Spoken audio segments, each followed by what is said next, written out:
देश के defence minister तो अच्छा काम करना चाहते होंगे लखनऊ के लिए, लेकिन मुख्यमंत्री जी ने ग्रीन कॉरिडोर नहीं बनाया है, बर्बाद कॉरिडोर बनाया है। मुकद्दर होगा तो सिलेंडर मिलेगा, वरना आप लाइन में लग जाइए। झांसी में जो ट्रक गायब हुआ था, पूरा ट्रक सिलेंडर का, वो बीजेपी के लोगों ने गायब किया था। मथुरा में क्या हुआ सोचिए आप, एक साधु संत का हत्या हो गई। पुलिस का जो एक सिद्धांत बन गया है कि हथेली गरम पुलिस नरम, और गोरखपुर में तो लॉ एंड ऑर्डर की हत्या हो गई है। समाजवादी सरकार में मुझे याद है कि रानी लक्ष्मीबाई अवार्ड शुरू किया गया था, उसमें प्रधान से लेकर के और हर क्षेत्र के जो महिलाएं उत्कर्ष और अच्छा काम करती थी उनको सम्मान देने का काम शुरू हुआ था।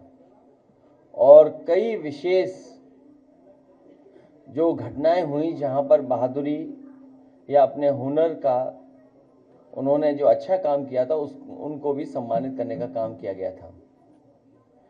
और याद होगा आपको, यश भारती के माध्यम से भी देश विदेश या दुनिया में जिन्होंने अपने आर्ट की वजह से, कल्चर की वजह से या किसी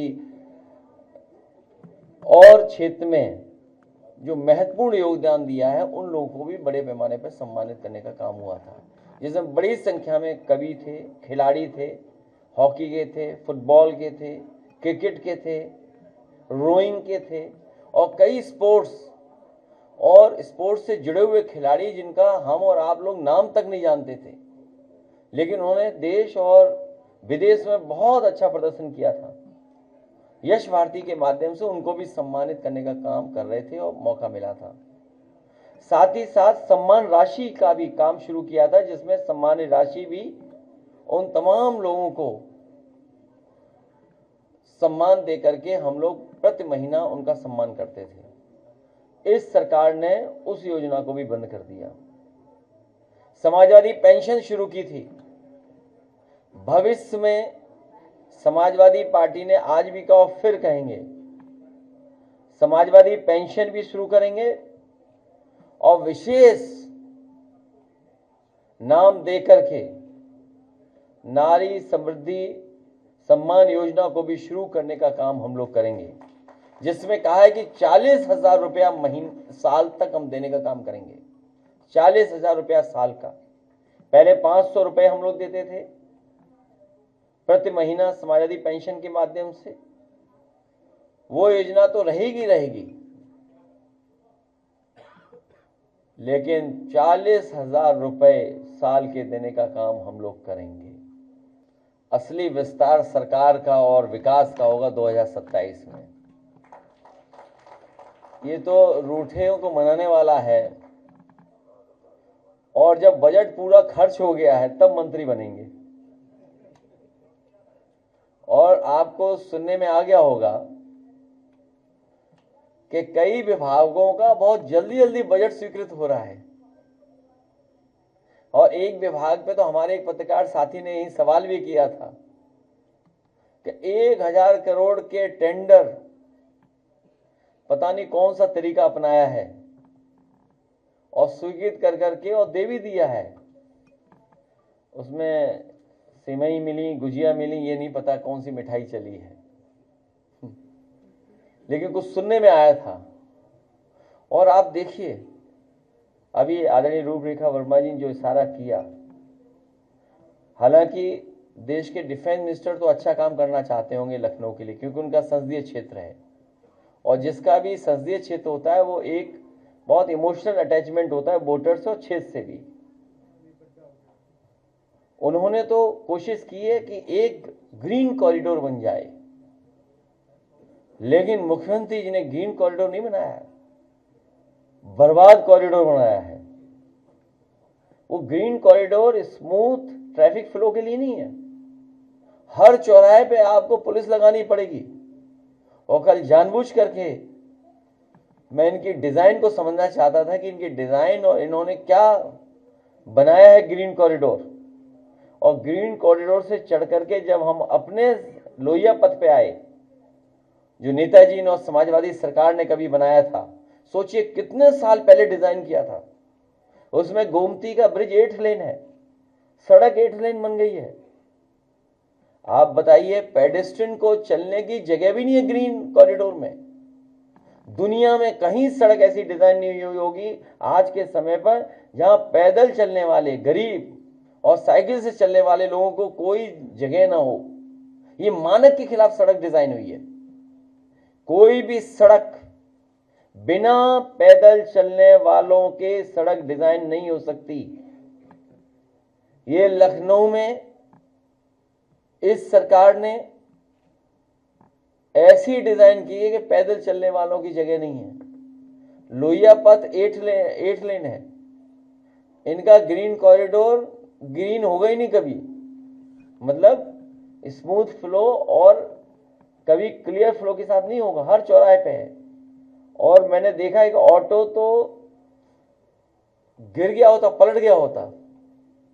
अगर आप जाएं ऑटो से और सडन टर्न है, बताइए ऑटो कहां जाएगा। तो इनकी डिजाइन भगवानी मालिक है। क्या ऐसे ब्लाइंड टर्न्स और भी दिखते हैं आपको? ये डिजाइन का पार्ट है, लेकिन सबसे दुख का पार्ट है कि 7,000 करोड़ का डिजाइन ये बन रहा है ग्रीन कॉरिडोर। मैंने कहा कि कम पैसे में ही 6 लेन 8 लेन बन सकता है।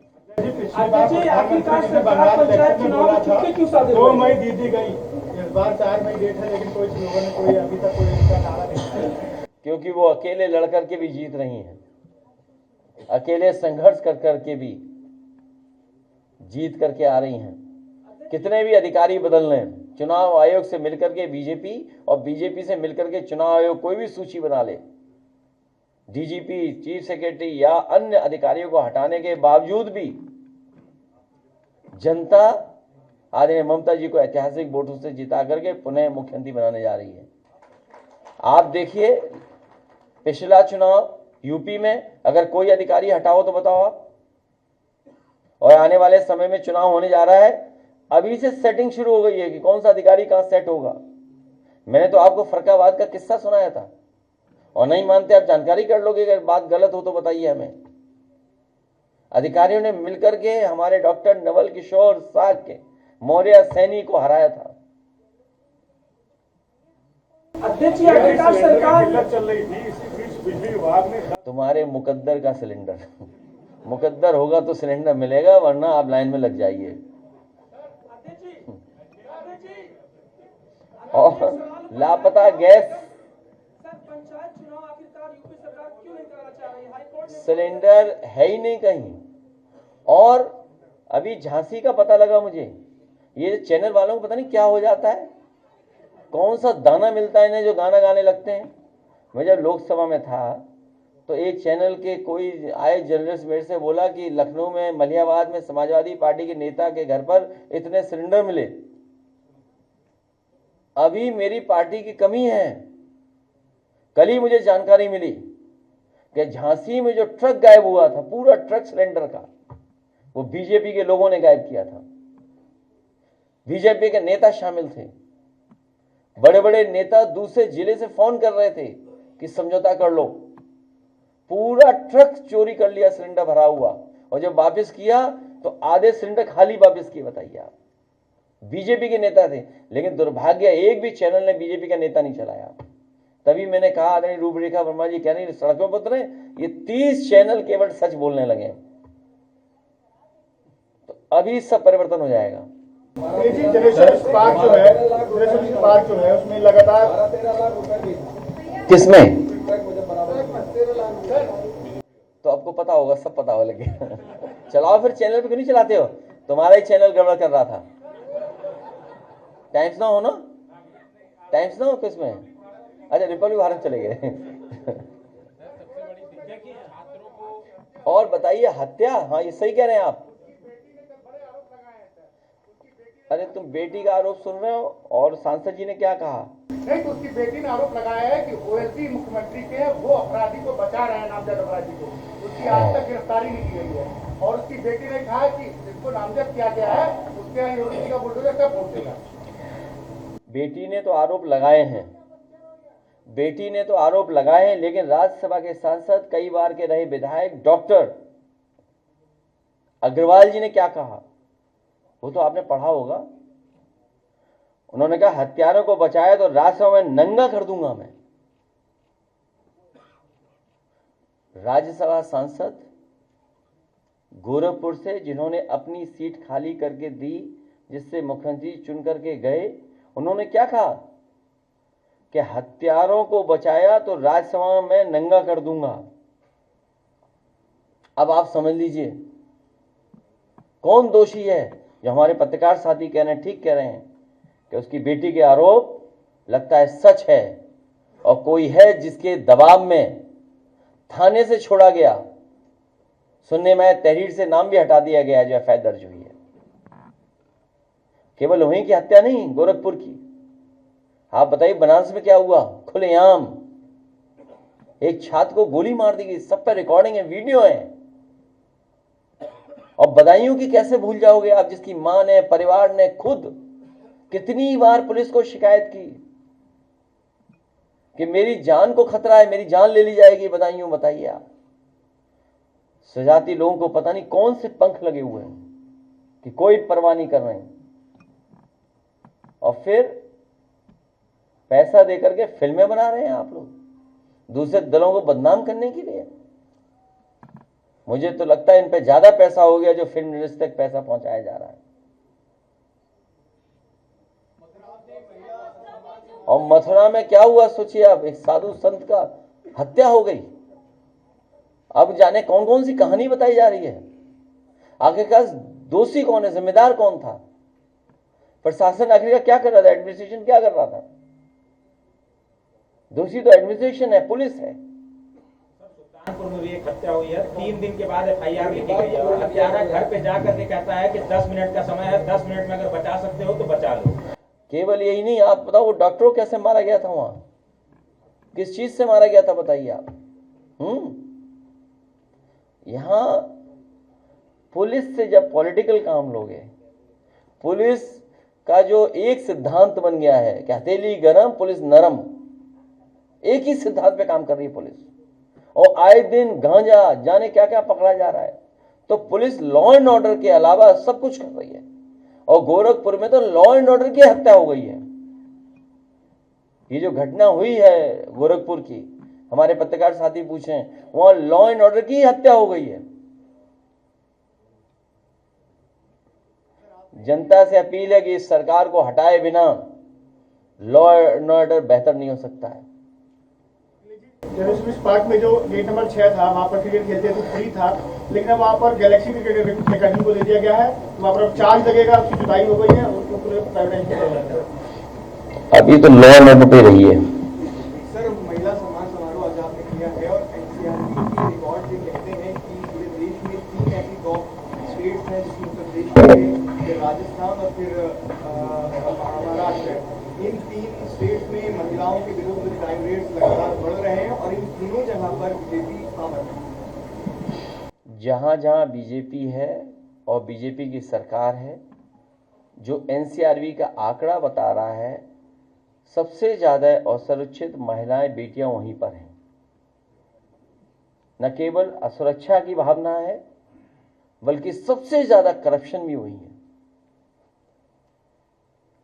अध्यक्ष जी, ये बताइए, जैसे अभी विमेन पावर लाइन आपके टाइम पर थी, एज ऑफ डेट जो ट्रांसफॉर्मेशन है, चेंजेस है, इसके रीजन क्या है? चैनल।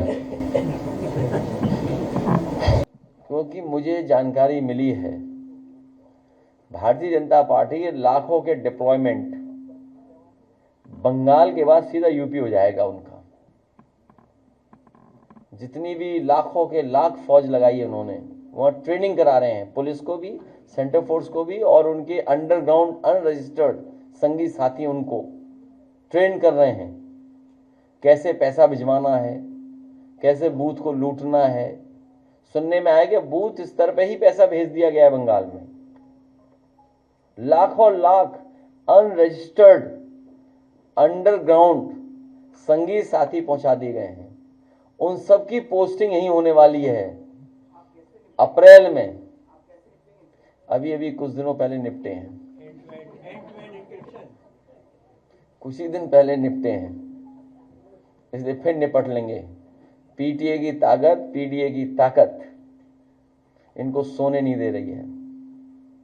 पीडीए का जैसे ही फुल फॉर्म आता है इन्हें रात भर नींद नहीं आती है। आज तक पीडीए का एक ही फुल फॉर्म निकाल पाए हैं, दूसरा नहीं निकाल पाए। और हमारे पास कितने फुल फॉर्म है बताइए? मल्टीपल कई मिसाइल है हमारे पास। ईद के मौके पर मैनपुरी के कुड़ावली में ईदगाह में नमाजियों को ईद नमाज अदा करने से एसएचओ ने रोका, और जब स्थानीय हिंदुओं ने उसका विरोध किया और ये कहा कि ये कई सालों से होता आ रहा है, तब पुलिस बैकफुट पे आई और एसडीएम ने भी नमाज अदा करने की। ये जो पुलिस कर रही है, जब इन्होंने शंकराचार्य को नहीं छोड़ा, पुलिस ने हमारे पूजनीय शंकराचार्य को अपमानित कर दिया, तो ये किसी को अपमानित कर सकते हैं। नहीं हाई कोर्ट की, ना सुप्रीम कोर्ट, किसी की चिंता नहीं इनको, ना संविधान की, ना नियम की, ना कानून की। पहले बन जाए तब बताना। दिल्ली वालों का डीजीपी होगा कि लखनऊ वालों का होगा डीजीपी? तो ये कोई पहली बार हुई है फाइल वापस? तुम भी जानते हो ये बात तो।